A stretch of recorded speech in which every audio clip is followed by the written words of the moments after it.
Begitu luar biasa Konstantinopel, sampai Raja Prancis yang namanya Napoleon Bonaparte mengatakan, andai kata dunia ini merupakan satu negara, maka Konstantinopel inilah yang paling layak menjadi ibu kotanya. Dan ada hadis lain yang menjadikan kisah ini semakin menginspirasi.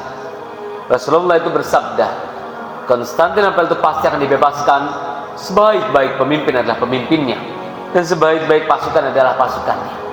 Hadis itu menginspirasi banyak pemimpin untuk membebaskan Konstantinopel, mulai Abu Ayyub Al-Ansari. Beliau meninggal di medan perang dan minta untuk jasadnya dikuburkan di kaki terdepan pasukannya. Sulaiman bin Abdul Malik gagal, Harun Al-Rasyid gagal, Sultan Bayezid I gagal, Sultan Murad II gagal. Lahirlah seorang anak namanya Muhammad. Beliau menancapkan dalam hatinya bahwa beliau ingin membebaskan Konstantinopel. Dikumpulkan 40.000 anak, dilatih ilmu fisik, agama, perang, disebut pasukannya Janissaries. Lalu untuk merontokkan di Konstantinopel yang tingginya 30 meter dan lebarnya 9 meter, Muhammad Al-Fatih menciptakan sebuah senjata yang bisa melemparkan peluru yang beratnya 700 kg. Akhirnya 6 April 1453, Muhammad Al-Fatih membawa 250.000 pasukan dengan 400 kapal perang untuk membebaskan Konstantinopel.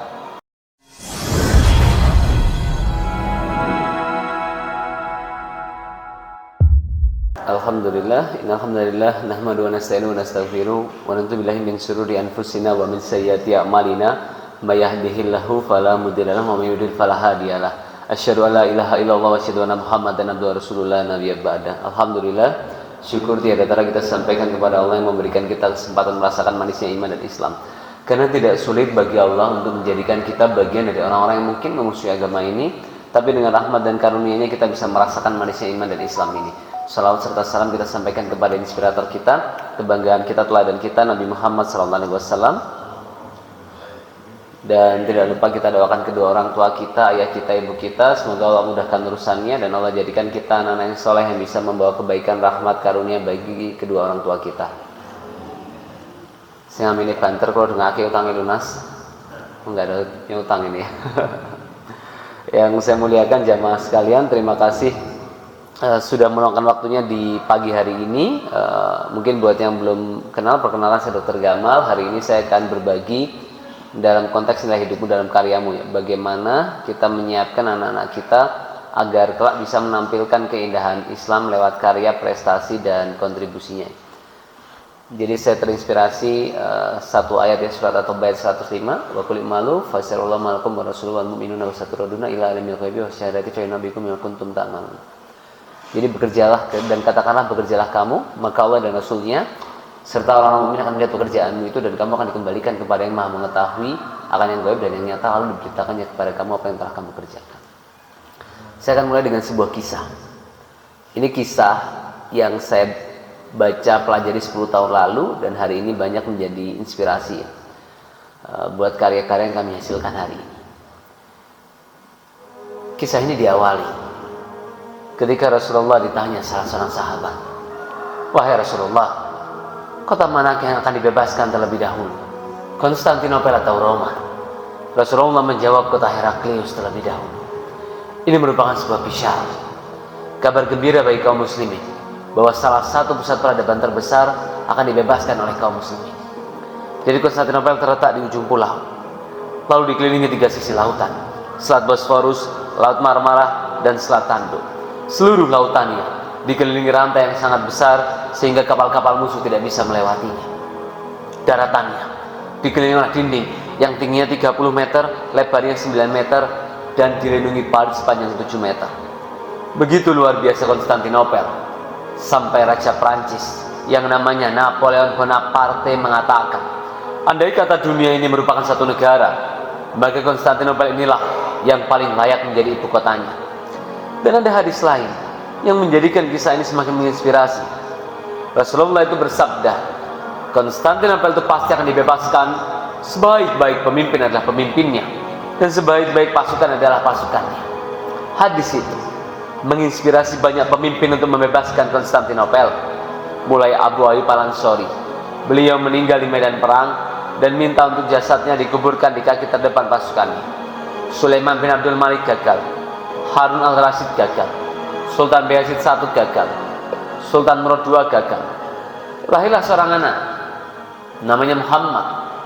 Beliau menancapkan dalam hatinya bahwa beliau ingin membebaskan Konstantinopel.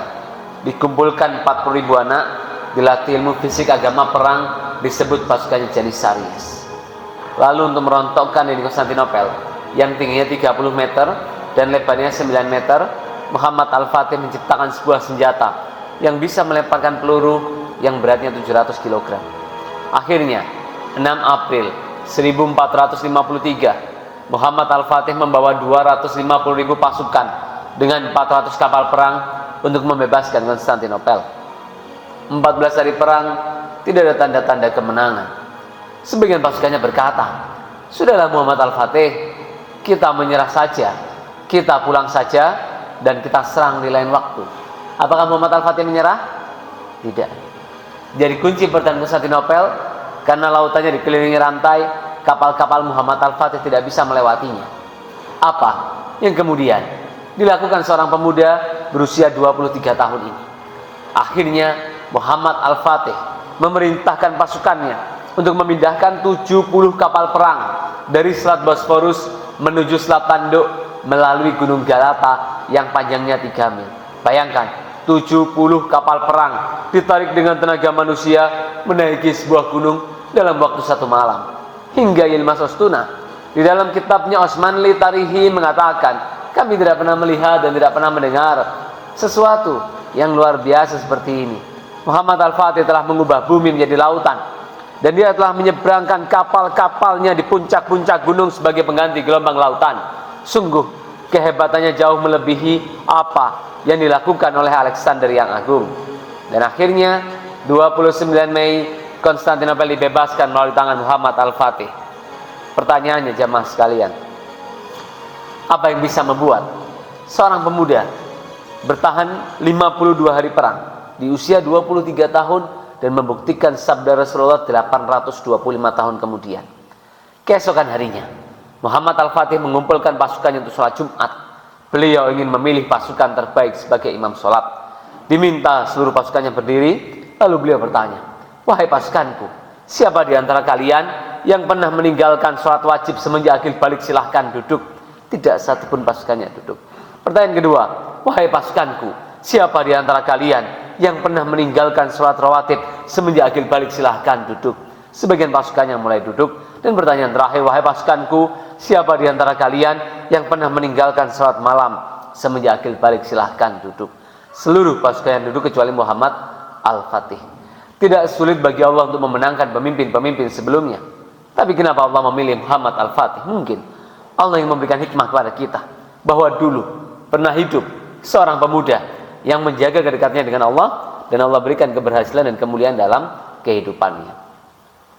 Dan untuk bisa melahirkan generasi-generasi seperti Muhammad Al-Fatih, menurut saya kita harus mulai dari satu, menemukan potensi diri anak-anak kita. Bagaimana caranya, Dr. Gamal? Ada 2 teori yang saya pakai. Yang pertama adalah divine calling atau true calling. Ini adalah teori dari dosen di Harvard University, namanya Tal Ben Shahar. Dia mengatakan, kalau anak-anak kita mau menikmati hidup, punya pencapaian luar biasa, dan punya dampak yang besar, pastikan mengerjakan 3 hal ini: pleasure, strength, meaning. Apa yang anak-anak kita sukai, kuasai, dan bermanfaat. Jadi when our interest, ketika kesukaan anak-anak kita intersect with mastery, bertemu dengan ketangguhannya, and then get bundled up with sincerity, lalu dibungkus dengan ketulusan, maka lihatlah bagaimana kalau Allah memberhasilkan anak-anak kita. Dan yang kedua adalah Ikigai. Ikigai ini teori paling populer kedua di Jepang setelah Kaizen. Dia lihat 4 hal. What you love, apa yang anak-anak kita sukai. What you are good at, apa yang anak-anak kita kuasai. What the world needs, apa yang dunia butuhkan. And what you can be paid for, sesuatu yang menjadi rezeki besar buat anak-anak kita di kemudian hari. Mungkin dalam konteks kita sebagai seorang muslim, kita tambahkan 1 lingkaran dalam diagram Venn tersebut, ya, yaitu sesuatu yang diridhoi oleh Allah. Apa buktinya, Dr. Gamal? Saya suka 3 hal. Buat inovasi kesehatan, wirausaha sosial, dan saya suka menginspirasi anak-anak muda untuk berbuat sesuatu yang nyata. Waktu kuliah, saya datang ke ruangan dosen saya bilang, "Dok, saya ingin jadi inspirator kayak dokter. Sampai saya terbawa mimpi, bangun jam 1 malam, mimpi bicara di panggung besar di kampus saya. Dan apa yang terjadi 5 tahun kemudian. Dan kemudian setelah itu, karena mereka pulang ke negaranya masing-masing ya, akhirnya alhamdulillah per hari ini lebih dari 25 negara ya mengundang saya berbagi inspirasi. Dan kenapa ini penting? Karena 87% mahasiswa di Indonesia salah jurusan. 80% orang sedang bekerja di tempat yang mereka tidak inginkan. 44% orang pasrah bahwa mereka tidak akan pernah bekerja di tempat yang mereka inginkan. Oleh karena itu poin yang pertama menurut saya penting adalah tadi bagaimana kita menemukan potensi anak-anak kita. Dan yang kedua, kami membuat inovasi kesehatan untuk memberikan layanan kesehatan gratis kepada masyarakat. Dan kami bersyukur, ini tidak bermaksud sombong, cuma sedikit pamer ya, sama aja. Kami diapresiasi berbagai negara, ini ketika di Peru dan di Jerman. Mr. Gamal Albin Syed from Indonesia Medica to join us on the stage for the prize giving ceremony. So why don't you come and stand up?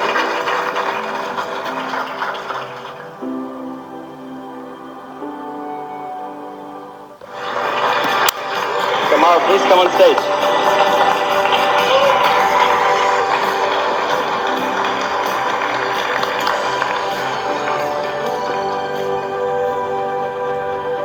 Mau tahu cara instannya supaya anak-anak bisa meraih berbagai penghargaan tersebut? Mau atau mau banget? Gak ada cara instannya. Anak-anak kita harus mau soroh, harus mau merasakan ketidaknyamanan. Wa malazzatu illa ba'da ta'ab. Tidak ada keberhasilan tanpa kepayahan. Kalau anak-anak kita nyaman, mereka akan sulit tumbuh berhasil. Kalau mau tumbuh berhasil, harus mau merasakan ketidaknyamanan. There is no room for mediocre. Dan saya bersyukur kemudian berbagai tokoh-tokoh dunia ya memberikan apresiasi dan dukungan atas apa yang kami kerjakan ya. Waktu kuliah saya diundang makan malam 2 kali oleh Raja Charles di Istana Buckingham, lalu diberikan beasiswa di kampus terbaik dunia, dan pulang alhamdulillah mendapatkan dukungan ya, modal dari kerajaan Inggris ketika itu. Lalu termasuk Presiden Rusia ya, Vladimir Putin itu juga mengundang saya ngetek turis secara khusus dan memberikan apresiasi dan dukungan. Termasuk seperti John Kerry, Sekretaris Negara Amerika Serikat, lalu Putri Mahkota Denmark ya, dan tokoh-tokoh dunia lain, mereka juga ikut memberikan apresiasi dan dukungan. Apa hikmahnya Bapak Ibu? Saya sama seperti anak-anak panjenengan. Saya lahir di Lawang, tinggal di Purwodadi Blimbing ya. Apa hikmah? Dan kita jauh mungkin dari ibu kota atau hiruk-pikuk dunia. Hikmahnya apa? Yang kita lakukan, yang anak-anak kita lakukan, mungkin kecil dan sederhana, tapi dengan keikhlasan, kerja keras dan gotong royong, Allah itu berwenang sepenuhnya memberhasilkan anak-anak kita. Jadi jangan pernah meremehkan kebaikan sekecil apapun itu. Allahu latifun bi ibadihi. Allah itu maha lembut kepada hamba-hambanya. Dan yang kedua, saya yakin gak ada anak yang malas Bapak Ibu. Gak ada anak yang malas. Yang ada itu adalah anak yang belum menemukan why atau alasan. Apa maksudnya why atau alasan? Itu adalah cause, sebab, belief, keyakinan yang mendrive, mendorong anak-anak kita memberikan yang terbaik yang dia bisa. Nah, apa why-nya saya sehingga bisa meraih penghargaan dunia? Ini kisah nyata seorang ibu. Usianya 46 tahun. Beliau mohon izin sama suami sama anaknya mau kuliah lagi. 46 tahun. Bukan ambil S2, S3. Ambil D1, mau belajar ilmu tafsir. Sampai anaknya tanya, Mami sudah tua, mau apa kuliah lagi? Apa jawabannya? Mami mau mengerti arti bacaan sholat dan mau menyelamatkan anak-anak dari api neraka. Setiap anaknya berangkat ujian, ibu ini tanya, Nak, nanti kau ujian jam berapa? Waktu kau ujian, Mami di atas sajadah. Itu berjalan terus berbulan-bulan, bertahun-tahun, sampai anaknya masuk satu di antara 50 inovator sosial paling berpengaruh di dunia versi WCSRD ya. Dan siapakah ibu itu? Ibu saya maksudnya Bapak Ibu sekalian ya. Jadi bapak dan ibu saya berkorban banyak buat saya. Saya ingat kelas 3 SD ada tugas ngetik naskah drama dari sekolah. Di rumah waktu itu tidak ada komputer, tidak ada laptop. Malam hari bapak saya bawa mesin ketik dari kantornya, usahanya keluarga kami ke rumah. Ibu saya ngetik mulai malam sampai pagi. Dan satu momen mahal dalam kehidupan saya, ketika subuh jam 4 pagi saya terima email pesan dari Cambridge University bahwa saya lolos sebagai finalis penerima penghargaan kehormatan dari Raja Inggris. Itu saya saksikan wajah kebahagiaan dan kebanggaan. Jadi I have something like for someone I must not disappoint. Saya punya tujuan hidup, seseorang yang tidak boleh saya kecewakan. Dan saya yakin bukan saya saja kan, betapa banyak kita di masjid ini menyaksikan dengan mata kepala kita orang tua kita membatalkan mimpinya, melupakan mimpinya, membiarkan hidupnya berlalu tanpa kesenangan supaya kita anak-anaknya bisa belajar lebih baik, bekerja lebih baik, bermanfaat untuk lebih banyak orang. Tapi betapa banyak di antara kita melupakan itu dan membiarkan kehidupan kita berlalu penuh keegoisan tanpa keinginan sedikit pun membahagiakan orang tua. Padahal satu di antara 3 amal yang paling Allah cintai itu anak yang berbakti pada orang tua, dan satu di antara 2 azab yang Allah percepat di dunia selain pemimpin yang zalim itu adalah anak yang durhaka pada orang tuanya. Maka terimalah dengan ikhlas bahwa cara kita memperlakukan kedua orang tua kita itu pemberitahuan kepada Allah bagaimana Allah memperlakukan kita. Dan yang ketiga, penting gak anak sekolah tinggi Bapak Ibu? Penting? Penting ya. Ini penelitian. Semakin tinggi tingkat pendidikan anak-anak kita, semakin tinggi rata-rata pendapatan dan semakin kecil angka penganggurannya. Jadi pendidikan itu bagi saya eskalator yang bisa membuat anak-anak kita mendapatkan kesempatan lebih, mendapatkan rezeki lebih besar, menghasilkan karya yang lebih baik begitu. Nah, bahkan penting buat kita sekarang mulai berpikir ya, bahwa saya ingin katakan jihadnya orang tua itu adalah jihad pendidikan, memberikan yang terbaik buat anak-anak. Jadi ada 2 istilah yang bisa kita gunakan. Ada namanya eminen, ada namanya prominen. Eminen itu anak-anak Bapak Ibu dikenal karena ilmu yang dimiliki, menjadi dokter, ahli ekonom, ahli fikih. Prominen has the idea of being well known and important. Anak-anak kita dikenal karena ide, gagasan, karya yang penting. Nah, oleh karena itu setahun terakhir ya, karena jadi dulu waktu saya SD, bapak saya sudah bilang nanti SMP masuk SMP 3 Malang. Dulu kan sebelum zonasi pingin ke SMP 3 ya. Waktu SMP bapak saya udah bilang nanti SMA masuk SMA 3 Malang gitu. Nah, susahnya waktu dari SMA mau ke kedokteran Brawijaya, sudah masuk SMA 3 itu berdarah-darah Bapak Ibu. Di SMA 3 yang diterima di kedokteran Brawijaya tanpa tes cuma 1 orang setiap tahun. Karena saya ingin sekali masuk kedokteran ya Brawijaya tanpa tes saat itu, saya jaga supaya juara kelas ya. Sampai suatu ketika ada ujian lari di sekolah. Lari saya nggak pernah paling cepat, hari itu saya sedang sakit. Tapi karena ingin sekali masuk kedokteran Brawijaya, saya bersyukur bisa lari paling cepat ketika itu. Nah, karena pendidikan itu penting, setahun setengah terakhir kami memulai sebuah program di Malang yang namanya Malang Cerdas ya. Kita fokus memberikan pertama adalah program beasiswa untuk pelajar-pelajar di Malang Raya. Alhamdulillah per hari ini selama 1 tahun terakhir kita sudah memberikan 503 beasiswa untuk pelajar-pelajar di Malang Raya, sehingga banyak adik-adik yang sekarang kuliah gratis di Brawijaya, UM, ITS, UNS, ABM, Unmer melalui beasiswa Malang Cerdas. Ini sedikit ya cuplikan dari adik-adik yang sekarang bisa lanjut kuliah ya melalui beasiswa Malang Cerdas. Assalamualaikum warahmatullahi wabarakatuh. Perkenalkan saya Silma Uriel Fitri sebagai awardee beasiswa dari Malang Cerdas. Saya Ahmad Mulazim Malaki, penerima beasiswa Malang Cerdas. Saya Intan Nuraini Setiasih, saya penerima beasiswa Malang Cerdas. Saya Ihsan Tasrik, salah satu awardee beasiswa Malang Cerdas. Saya Muhammad Agus Seto Irvanto, penerima beasiswa Malang Cerdas. Perjalanan saya bisa mendapatkan beasiswa ini dimulai ketika saya lulus SMA 2 tahun yang lalu. Seleksi beasiswa dari Malang Cerdas. Kemudian atas izin Allah, saya berhasil diterima dan lolos untuk menerima beasiswa dari Malang Cerdas. Saya bertemu dengan Dr. Gamal dan Malang Cerdas. Mereka menawarkan program yang menarik, yaitu beasiswa kuliah. Setelah saya melalui serangkaian seleksi beasiswa, alhamdulillah saya bisa berkuliah di kampus ABM STI Malang Kusiswara tanpa mengeluarkan biaya spesial pun hingga lulus nanti.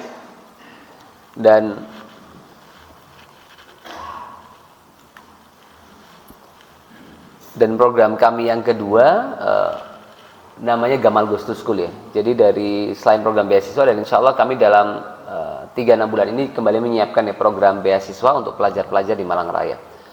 Program kita yang kedua namanya Gamal Ghost to School. Jadi per hari ini saya sudah mengunjungi 235 sekolah Malang Raya, Bapak Ibu sekalian ya. Jadi semua SMA negeri Kabupaten Malang sudah saya kunjungi. Separuh SMA SMK negeri swasta Kota Batu sudah kami kunjungi. Bahkan dari 200 SD negeri di Kota Malang, 70 sudah saya kunjungi. Jadi kalau dulu saya ke Inggris, Rusia, Jerman, Amerika, sekarang itu Kalipare, Kromengan, Donomulyo, Wagir, Kasembon gitu. Kalau orang dengar 503 beasiswa yang kami berikan, ataupun 235 sekolah yang saya kunjungi, mungkin terdengar biasa. Tapi bagi saya dan tim butuh perjuangan dan pengorbanan luar biasa. Kadang kami berangkat setengah 5 pagi, jam 4 pagi ya, kembali jam 3 dini hari. Sampai kita punya prinsip, lebih baik kita menderita karena kedisiplinan daripada kita menderita karena kegagalan, penyesalan, dan kekalahan. Jadi disiplin itu senjata ampuh yang dimiliki anak-anak kita. Dan itu adalah jembatan antara cita-cita anak-anak kita dengan pencapaiannya. Nah, yang kedua, sebisa mungkin anak-anak kita sekarang didorong membuat karya nyata ya. Jadi saya misalkan bisa meraih berbagai apresiasi dunia tersebut ketika memulai sebuah program yang namanya Klinik Asuransi Sampah. Ini kisah nyata, seorang anak pemulung namanya Khairunisa meninggal di gerobak sampah ayahnya karena sakit diare dan nggak bisa berobat.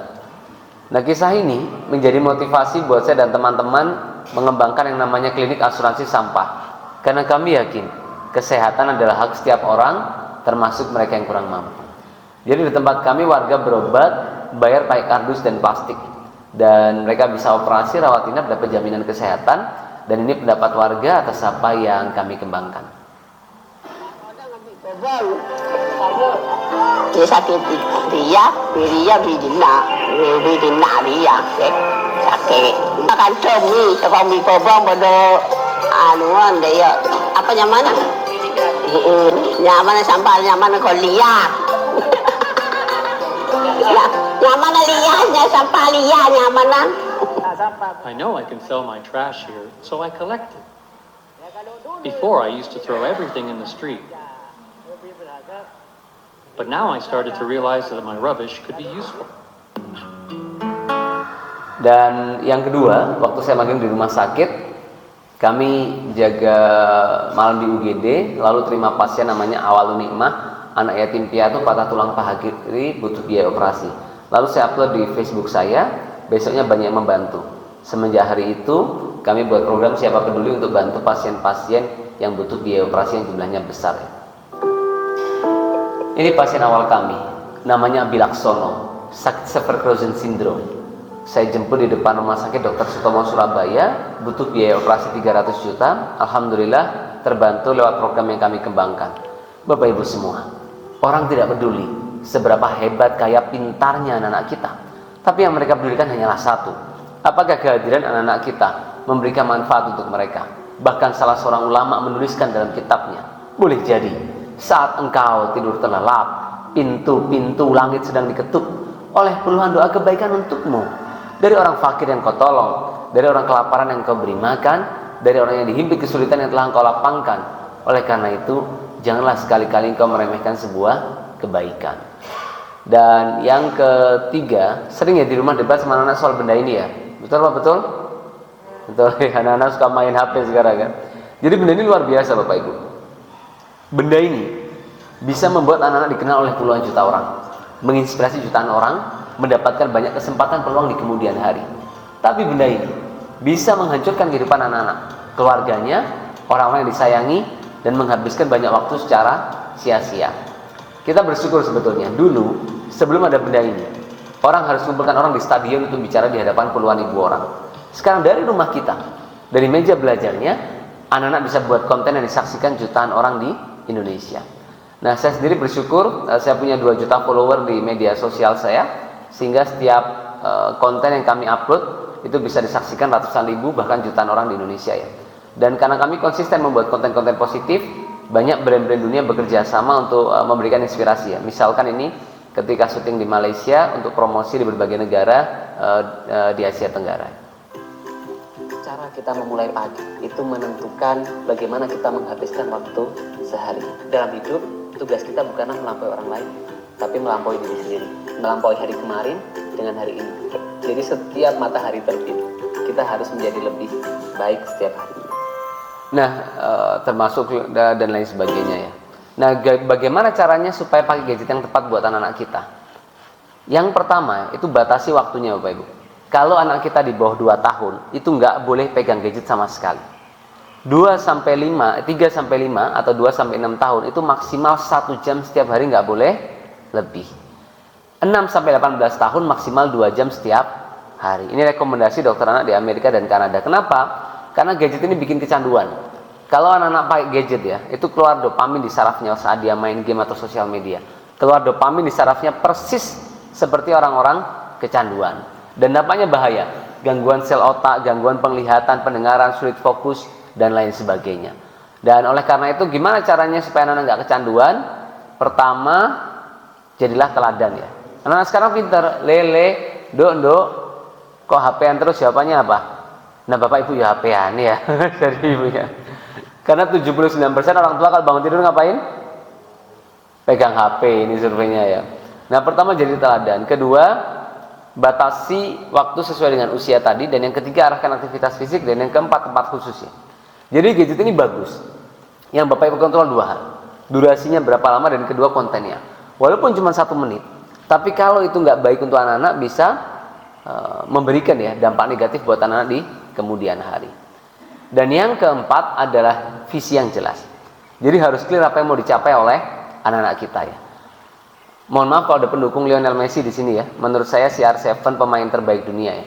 Jadi dia termasuk pemain sepak bola yang mendukung kemerdekaan Palestina ya. Dan apa yang luar biasa dari CR7? Dia juara Ballon d'Or 5 kali, juara Liga Champions 5 kali. Apa yang dia katakan? I don't care what people say. Saya tidak peduli apa yang orang lain pikirkan. In my mind, I always the best. Di pikiran saya adalah yang terbaik. Beliau mengatakan the secret is hard work and dedication. Rahasianya adalah kerja keras dan dedikasi. Dari CR7 kita belajar Bapak Ibu semua. Never limit your vision based on your current resources. Jangan pernah batasi mimpi dan cita-cita anak-anak kita lewat sumber daya kita hari ini. Hold the vision, pegang visi. Trust the process, percaya pada proses, the vision pulls you. Dan yang kedua, Elon Musk ya.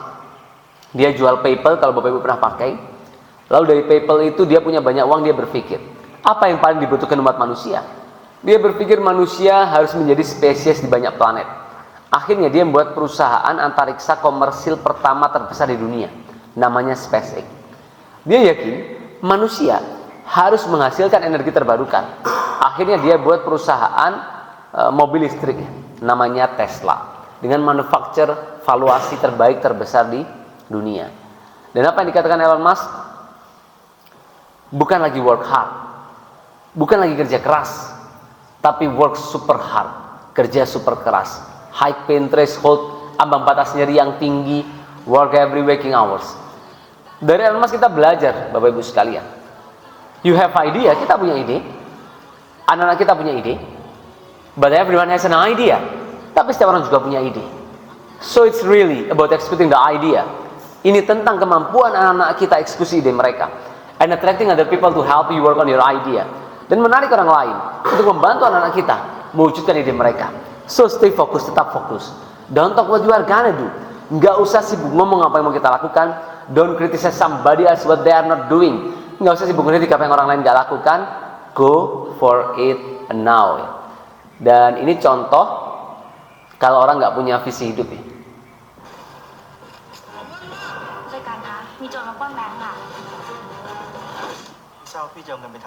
Ini orang merampok bank, ditanya sama manajer banknya, what will you do with the money?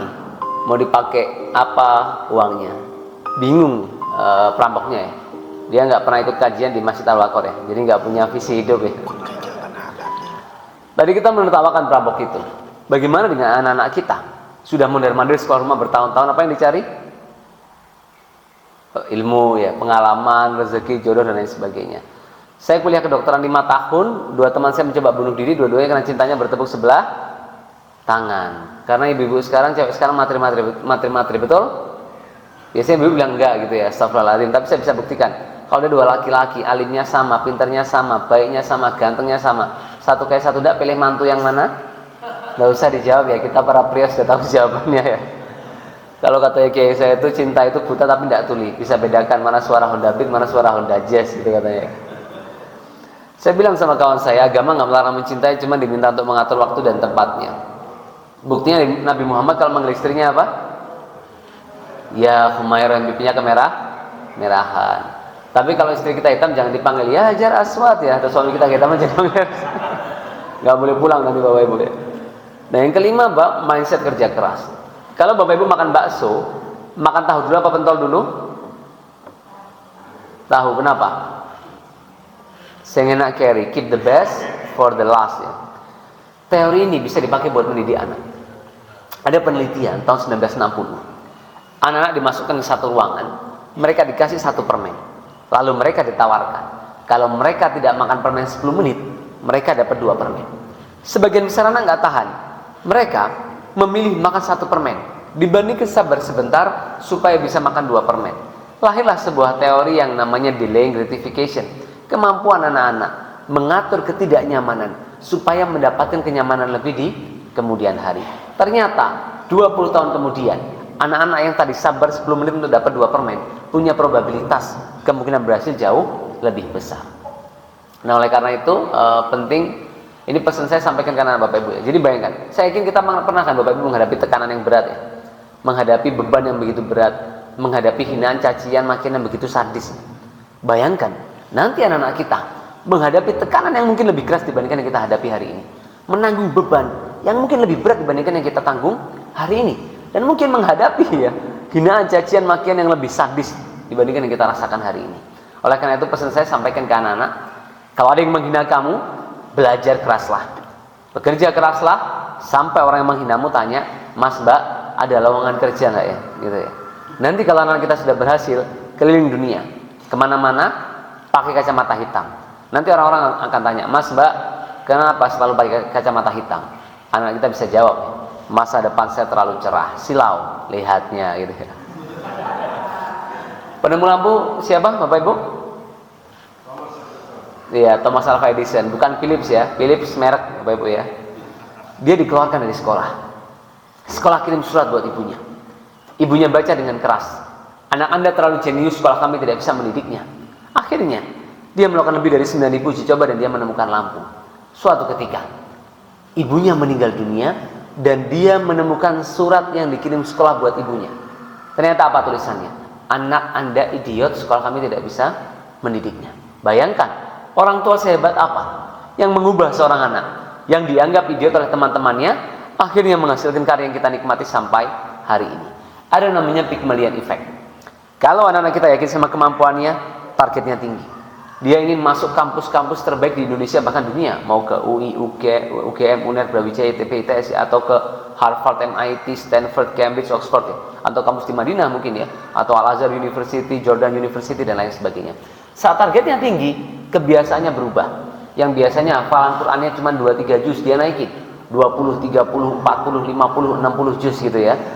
30 juznya tafsir apa ya.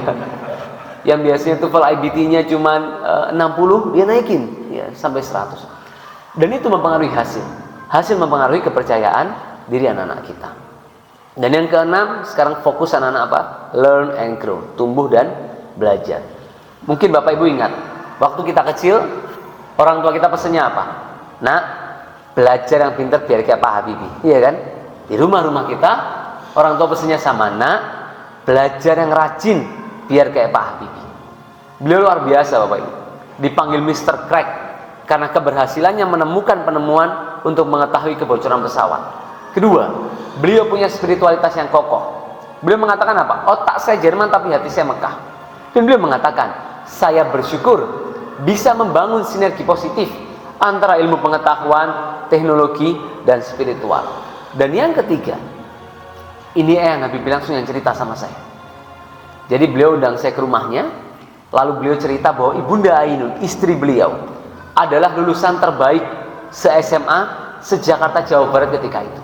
Dan Ibunda Ainun mengatakan apa? Bahwa servis terbesar saya kepada bangsa ini adalah menjadikan Habibie seorang teknokrat, menjadikan Habibie orang yang berguna bagi bangsa. Jadi di balik laki-laki berhasil ada istri yang cerewet ya Ibu ya. Istri yang solehah. Great leader start at home. Pemimpin besar itu lahir dari rumah. Dan lebih jauh dari itu saya ingin sampaikan. Waktu itu yang Habibie tanya sama saya, Gamal, kenapa kamu buat program berobat dengan sampah? Setelah saya jawab, beliau menambahkan, why? Because you are not blind, you care about them is the beginning of everything. Karena kamu gak buta, kamu peduli pada mereka, itu adalah awal dari segalanya. Orang sering meremehkan Indonesia, Bapak Ibu. Kita dianggap jumlah jalan kakinya paling lambat. Kita dianggap nonton layar HP paling lama. Tapi gak banyak orang yang tahu. Selama 7 tahun terakhir, 3 kali kita dinobatkan sebagai the most generous country in the world. Bayangkan, kita menduduki peringkat 1 negara paling bermurah hati di dunia. Kita mengarahkan ratusan negara di dunia ya. Ini luar biasa ya. Tahun 2022 kita peringkat 1 68%. Peringkat 2 aja jaraknya 7% dengan kita. Lalu 2020 sebelumnya kita peringkat 1 69%, peringkat 2 58%. Iya, saya ingin katakan kita punya banyak masalah gitu. Tapi memang kelebihan kita di situ ya kan. Ada tetangga butuh bantuan, kita pengen bantu. Nggak bisa bantu merasa bersalah ya. Daripada ribut lebih baik ngalah ya kan ya.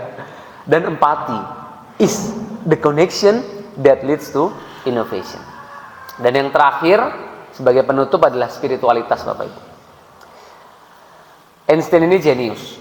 Rumusnya E sama dengan MC kuadrat. Wajahnya lambang kejeniusan. 100 tahun kematiannya menjadi tahun fisika.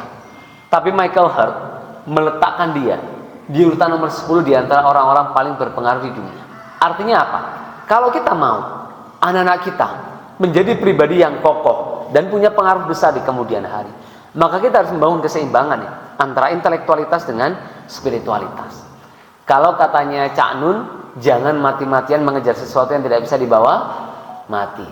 Ini contoh salah seorang ustazah yang memberikan banyak hikmah untuk masyarakat Indonesia.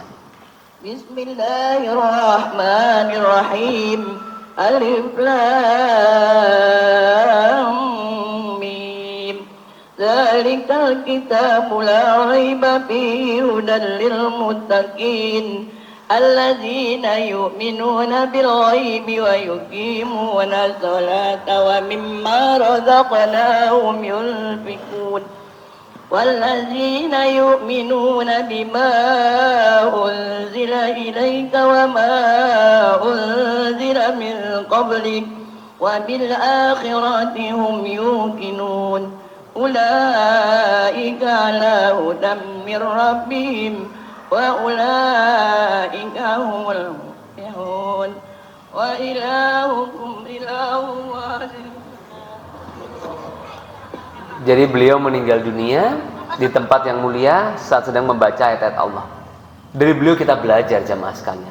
Kalau kita renungkan dalam-dalam sebetulnya, orang yang paling cerdas itu adalah orang yang menyiapkan sesuatu paling akhir dalam perjalanannya. Ini kisah sahabat saya, namanya Andrian Firdaus. Lulus pondok pesantren, kuliah di kedokteran Brawijaya.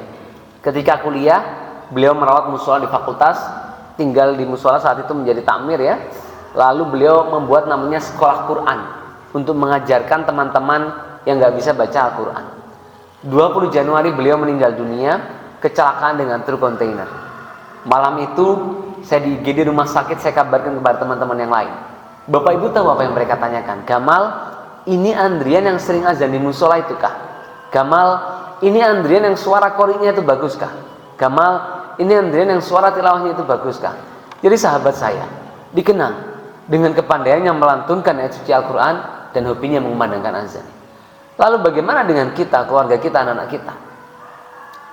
Kepintaran, jabatan, popularitas, keindahan paras, kekayaan ya, apapun yang kelak anak-anak kita miliki, semuanya akan ditinggalkan.